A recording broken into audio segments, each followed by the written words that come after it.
We make the best equipment, the best missiles, the best of everything. The European nations know that.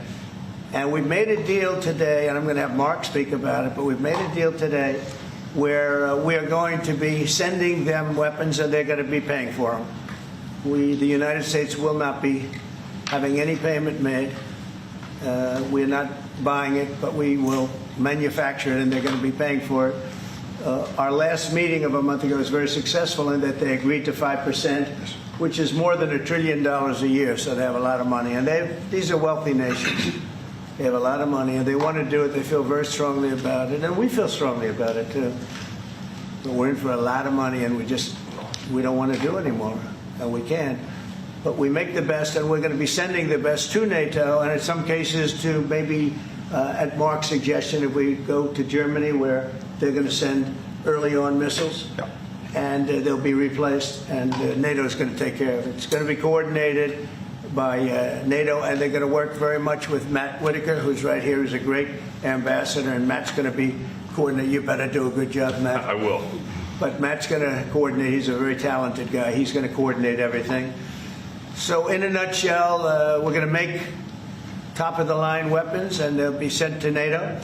NATO may choose to have certain of them sent to other countries where we can get a little additional speed, where the country will release something and it'll be mostly in the form of a replacement. And I'd like to have Mark, and again, just a highly respected, pretty young guy for having had the career that he's had, because he had an amazing career before going to NATO. So and we spent a lot of time together over the last couple of months. And if you could say a few words. Absolutely. No, Mr. President, dear Donald, this is really big. This is really big. You called me on Thursday that you had taken a decision. And the decision is that you want Ukraine, what it needs to have to maintain, to be able to defend itself against Russia, but you don't want Europeans to pay for it, which is totally logical. And this is building on the tremendous success of the NATO summit. The 5%, but also the decision to keep Ukraine strong and the decision to increase our defense industrial production. So based on that, that was Europe stepping up. This is again Europeans stepping up. So I've been in contact with many countries. I can tell you that at this moment, Germany massively, but also Finland and Denmark and Sweden and Norway, the United Kingdom, the Netherlands, Canada, they all want to be part of this. And this is only the first wave. There will be more. So what we will do is work through the NATO systems to make sure that we know what Ukrainians need, so that we can make packages. Of course, in a way, we discussed it this morning with Pete Hegseth at the Pentagon, in a way that, of course, the US will keep on its stockpiles necessary to defend this country. That's absolutely clear. But it will mean that Ukraine can get its hands on really massive numbers of military equipment, both for air defense, but also missiles, ammunition, etc., etc. So if I was Vladimir Putin today and hear you speaking about what you are planning to do in 50 days and this announcement, I would reconsider whether I should not take negotiations about Ukraine more seriously than I was doing at the moment, if I was Vladimir Putin. But when I'm Ukraine, I think this is really great news for that. So I really want to thank you for that. And it means the Europeans paying for it. And again, I mentioned all these countries, we will deal with that. And exactly as you said, it might also mean that countries will move equipment fast into Ukraine and then the US later backfilling it because speed is of the essence here. So really, thank you. This is important. You did a great job. That's a really great job. We've been very successful in settling wars. You have India, Pakistan. You have Rwanda and the Congo. That was going on for 30 years. India, by the way, and Pakistan would have been a nuclear war within another week, the way that was going. That was going very badly. And we did that through trade. I said, we're not going to talk to you about trade unless you get this thing settled. And they did. And they were both great leaders. And they were great. But Rwanda and the Congo, that was going on for 30 years.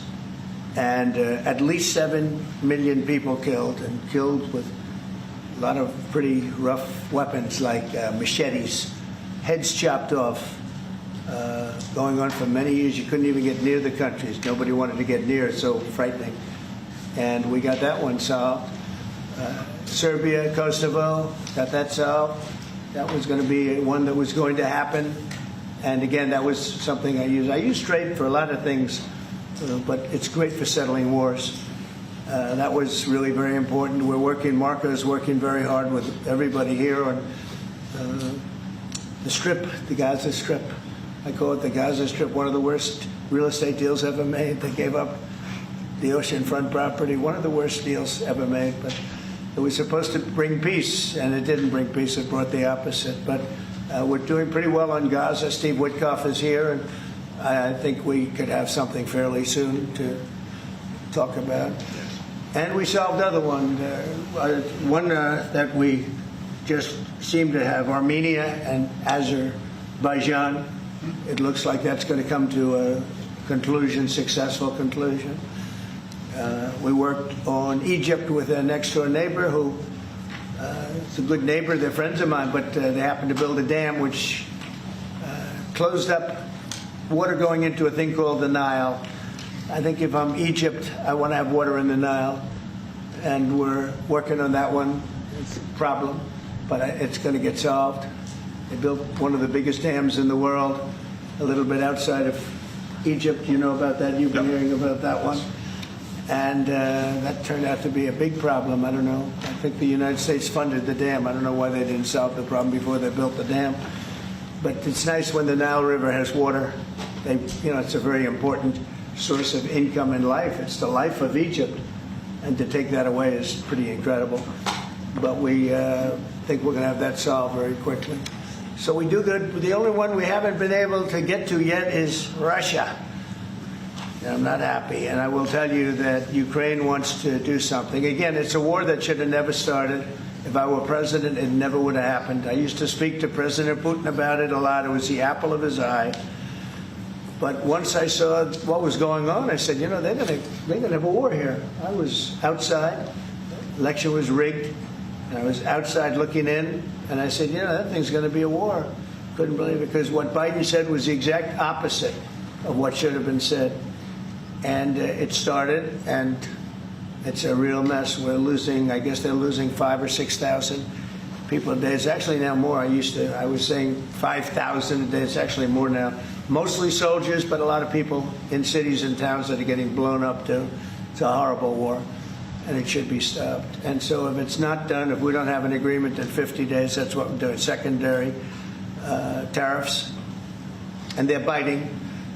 And I hope we don't get to the point where we do, but I've been hearing so much talk. It's all talk. It's all talk, and then missiles go into Kiev and kill 60 people. It's got to stop. It's got to stop. But the purpose of this is to say that this is a very big deal we've made. This is billions of dollars worth of military equipment is going to be purchased from the United States, going to NATO, etc. And that's going to be quickly distributed to the battlefield. Ukraine will take it up. And, say what you want about Ukraine. When the war started, they had no chance. And they still would have had no chance if the equipment, they had the best equipment. Because we do make the best planes and missiles, and we make the best military equipment in the world by far. We have new things coming out that are beyond belief. And I'm very excited about the Golden Dome. It's going to give us very strong protection. We've already started that. But they had courage, because somebody has to use that equipment. And they fought with tremendous courage, and they continue to fight with tremendous courage. But they don't have, they're losing on equipment, and Russia's really taken a very positive, very strong, what they've done the last couple of weeks. Without military reasons. So what they are doing is 700 drones a day, missiles, bombing cities. This is not because of military goals. It is just creating panic, keeping people out of their sleeps, hitting towns. Yeah. It's really terrible, and it is meaning a lot of people lose their lives, but also the infrastructure, whole cities being they're wiping out the electric. It's going to take years to rebuild it. That's going to be the next problem. Because, but that's going to take a long time. Many of the cities are knocked down to the ground. Many of the people have left, but many have stayed. I don't know. They actually stay. Most have stayed. Actually, it's incredible that they stay, and knowing that a missile could be hitting your apartment house and your apartment house that you're sitting in could collapse on top of you. And they do very heavy construction. They don't use rebar. They do very thick concrete construction. Those are heavy buildings, big buildings and heavy buildings, and they collapse like they're made out of paper. It's unbelievable to see this happening with people, so many people being killed. So we think we're going to make progress, and we hope we're going to make progress. In the meantime, we're going to get you good service on what you need. And we really became friendly with NATO this last meeting. You know, we went from 2% to 5%, which everyone said was not even a possibility. They weren't paying 2%. Many of them were paying much less than 2%. But even those, since you became president, all committed to the 2% before the summit. And now collectively we committed to the 5%. That's right, they did. And they've been very good. And I think I made a lot of friends over there. We had a couple of days of very intensive talks. And they're great people. They're leaders of countries. Leaders of countries. Many of them great countries, some of them smaller countries, but for the most part, I'd say very solid, strong countries, and very successful. Some of them are among the most successful countries in the world. So that's the story. We hope that's going to have an impact on Vladimir Putin, and we hope it's going to have an impact on Ukraine also. We want to make sure that Ukraine does what they have to do. All of a sudden they may feel emboldened, or maybe they don't want. You know, this is a very difficult situation. Ukraine wants a peace deal. I think so. And they will stay committed to that, there's no doubt. They want it. But the Russians have to become They have to continue to want it, though. Yeah, I agree. But you and I will make sure of that. All of a sudden they get no. You and I will make sure of that. We'll make sure. I feel confident that they will do what has to be done. Plus, we have certain parameters that both sides know, and we already know what should be done. So I think that's going to be it's going to be very strong. We want everlasting peace. Any questions, please? Yes. Thank you, Mr. President. What was the tipping point for you in making this decision? Was it a conversation with President Putin? Was it a piece of intelligence? And why are you giving 50 more days? I think I think it's a very short period of time. I think, don't forget, I've just really been involved in this for not very long. And it wasn't initial focus. This is a Biden war. This is a Democrat war, not a Republican or Trump war. This is a war that would have never happened. It shouldn't have happened. A lot of people being killed. When the final numbers come in, you're going to see a lot more people are being killed in this war than you think, than you've been writing about. It's a very deadly war. They're all bad, but this is a very deadly war. The numbers are going to be far greater. When an apartment house comes down, and they say 2 people were slightly injured. No, many people were killed. And those numbers will be at some point accurately reported. So far, they're not. It's a deadly war. I think that you're just going to see. I think you're going to see strong movement. I hope so. I hope so. And what about the secondary tariffs are very, very powerful. What about the tariffs that the Republicans in the House and the Senate have ready? Those were 500%. Sure. Why are you doing 100%? Well, the Republicans are moving very strongly in the Senate, giving us total control of it. But I'm not sure we need it, but it's certainly good that they're doing it. And Lindsey Graham's working hard. The whole John Thune, all of them, they're all working hard. And they're in coordination with Mike Johnson, Speaker in the House. And I think they've actually crafted a pretty good piece of legislation. It's probably going to pass very easily. And that includes Democrats. And there's some little tweaks. But I don't want to say I don't need it because I don't want them to waste their time. It could be very useful. We'll have to see. But we can do secondary. We're probably talking about 100% or something like that. So can you clarify We can do secondary tariffs without the Senate, without the House. But what they're crafting also could be very good. So are you suggesting then that the Congress should move forward with those sanctions, the 500%, and that your 100 would be a separate additional package? Yeah, I mean, the 500 is, sort of meaningless after a while because at a certain point it doesn't matter. It's not going to be, 100. 100 is going to serve the same function. But, I have it at 100%. They may have it, I don't know what they're going to end up with. They may have it at 100 too. They may have it at 500. But they're doing some good work in the House, and I think in the House and the Senate. And as you know, they're coordinated, and they can have it done quickly. They said they'll have it as quickly as I need it. So we'll see. We're talking to them. In fact, John Thune's coming over later on to talk. Did you call for it yet? Yeah, he's gonna come over. Thank you, Mr. President. Is it your view that Vladimir Putin mischaracterized his dedication What? to? Is it your view that Vladimir Putin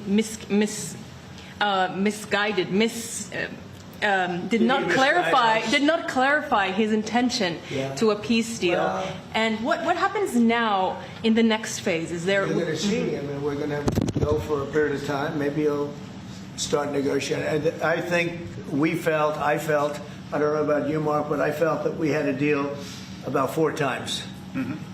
And here we are, still talking about And he making didn't it. send serious people to the negotiations. So I remember that you were able, with Marco Rubio and with Steve Witkoff, to get these talks going in Istanbul. Yep. I remember I was myself in Turkey for NATO business in May, and we really put pressure on the Ukrainians to send a senior team into Istanbul, and they did. But then the Russians came up with this historian explaining history of Russia since 1250. We thought, and I thought, we should have had a deal done a long time ago. But it just keeps going on and on and on. And every night people are dying. A lot of people, a lot of Russian soldiers are dying, by the way. And a lot of Ukrainian soldiers too. But a lot of Russian soldiers are dying. 100,000 Russian soldiers since 1st of January. Since January. 100,000 Russian soldiers dead since January. So if anybody in Moscow is listening to this, again, 100,000 dead Russians since January. This is what President Putin is doing at the moment. Yeah, please. Will these be Patriot missiles specifically, or Patriot batteries that you're planning? And Everything. when do you everything. It's everything? Patriots. It's all of them. It's a full complement with the batteries. And when do you expect them to arrive in Ukraine, sir? Well, we're going to have some come very soon, within days, actually. Because a couple of the countries that have Patriots are going to swap over and will replace the Patriots with the ones they have. And Matt will coordinate with NATO. But so it's going to be, they're going to start arriving very And soon. this afternoon, Boris Pistorius, the German defense minister, is visiting Pete Hegseth, the Secretary of Defense, and we'll discuss also, I think, on this whole Patriot thing. Norway is involved, so that's on the Patriots, but this whole deal is also about missiles or ammunition, so it's broader than Patriots. We have one country that has 17 Patriots getting ready to be shipped. They're not going to need them for them. So we're going to work a deal where the 17 will go, or a big portion of the 17 will go to the war side. Mr. President. That can be done very quickly. Mr. President. Mr. President, Yeah, please. could this transaction with NATO be viewed as a step towards achieving peace, letting Putin know that now Zelensky has a little bit more powerful tools in his tool chest, and maybe that brings him to the table to achieve peace? 'Cause I know that you wanted to do that. Brian, that's what we've been saying. I think you might have expressed it better if you wanted to. I'm just That's trying to- exactly what. That was a summary. That was a nice summary. I think he's done better than us. He's a very good guy, I can tell you that. But no, it's well said. Yeah, I think this is a chance at getting peace. Or it's just going to be the same thing. I have to tell you, Europe has a lot of spirit for this war. A lot of people, when I first got involved, I really didn't think they did, but they do. And I saw that a month ago, and you were there, most of you, many of you were there. The level of esprit de corps, spirit that they have is amazing. They really think it's a very, very important thing to do, or they wouldn't be doing it. Look, they're agreeing to, they're paying for everything. We're not paying anymore. We have an ocean separating us. I said, we have a problem. We make the best stuff, but we can't keep doing this. And Biden should have done this years ago. He should have done it from the beginning, but he didn't. He didn't know he was there. This guy, what a horrible job they did for this country. And I just hope between the border and this and so many other inflation, what a horrible administration. The worst administration in history, in my opinion. It's not my opinion. I think it's everybody's opinion. But this is something that shouldn't have happened, and we're going to see if we can end it. If I can follow up. I do want to make one statement. Again, I said it before. This is not Trump's war. We're here to try and get it finished and settled and whatever. Because nobody wins with this. This is a loser from every standpoint. From day This one. was Biden, and this was other people. And it's very sad. It's a very sad situation. This gentleman's doing a great job. He's going to, I think he's going to get it, and Matt and everybody else that's working on it, I think you'll get this thing over with hopefully. Mr. President, you've praised European countries today as standing up for Ukraine, as being strong. Will you allow them to continue to negotiate tariffs lower than 30% before August 1st, or is the deal set at this point? What does that mean? You mean you're talking about the tariffs? On trade, on tariffs. You're back on tariffs. You're on a more friendly tariff, right? A little bit more friendly tariff. Perhaps. No, we're going to be talking to people. We have, I watched the show this morning. They were talking about, well, when's he going to make the deal? The deals are already made. The letters are the deals. The deals are made. There are no deals to make. They would like to do a different kind of a deal, and we're always open to talk. We are open to talk, including to Europe. In fact, they're coming over. They'd like to talk to us. Mr. President, is there any concern about the U.S. stockpiles? There was a pause in delivery of weaponry to Ukraine in order to evaluate, apparently, the U.S. stockpiles. What came out of that? Evaluation. I mean, this was a very big, what we're talking about today is a very, very big day. And what Pete was doing, and me too, I knew what Pete was doing, was evaluation, because we knew this was going to happen. And now we actually announced it. They voted on it. It's all been done.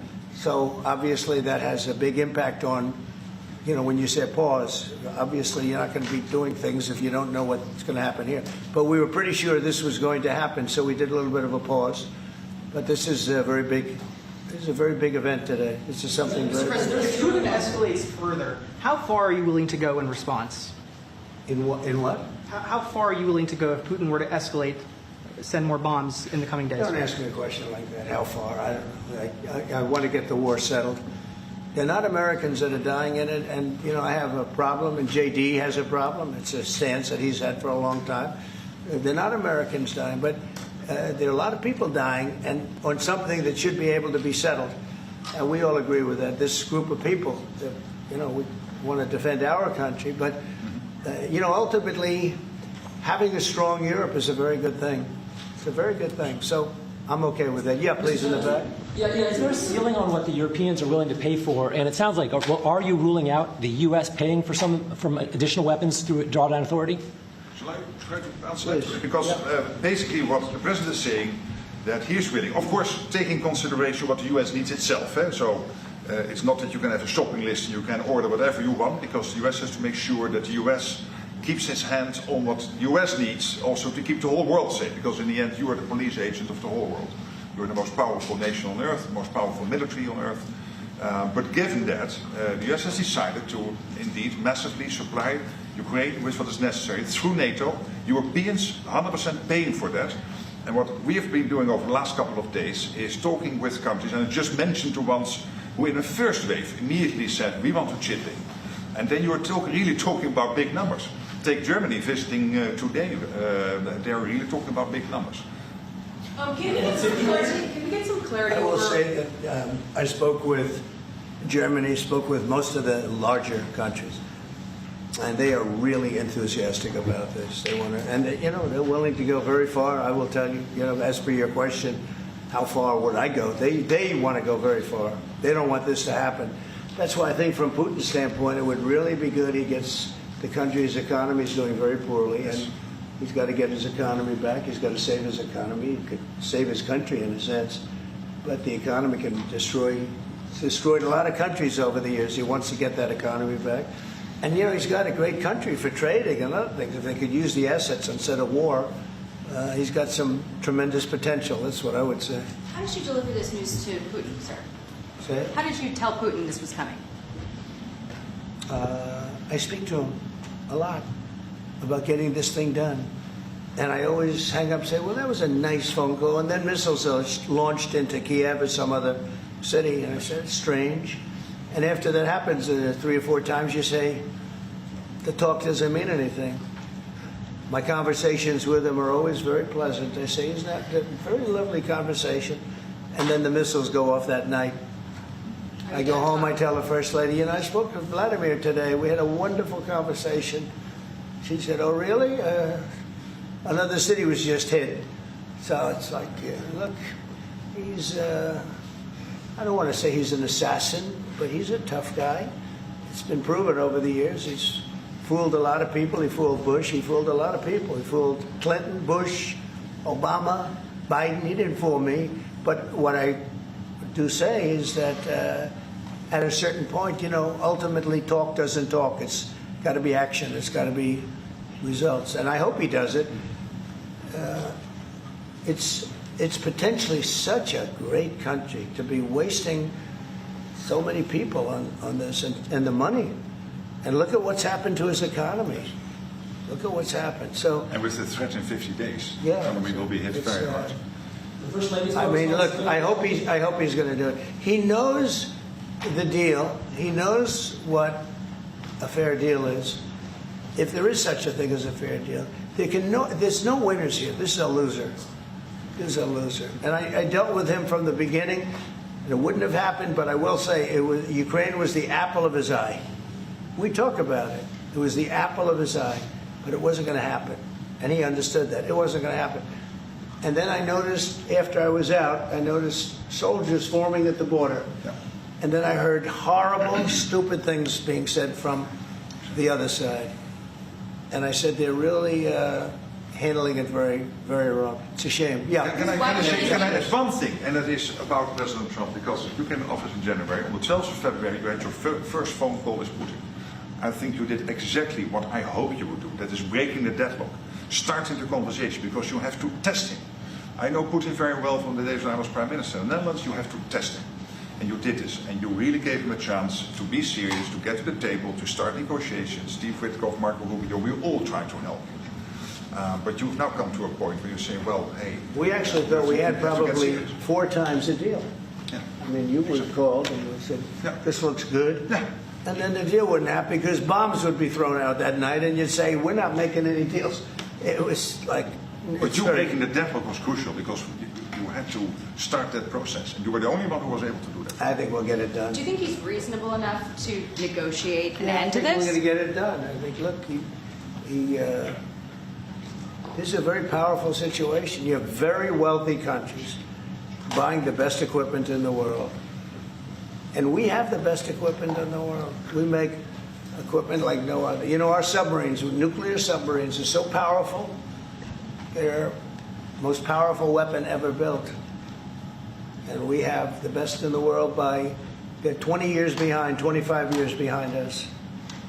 We have the greatest equipment anywhere in the world. I just hope we don't have to use it. Yeah, please. Thank you, Mr. President. On a separate topic here, President Biden, of all people, spoke to the New York Times over the weekend.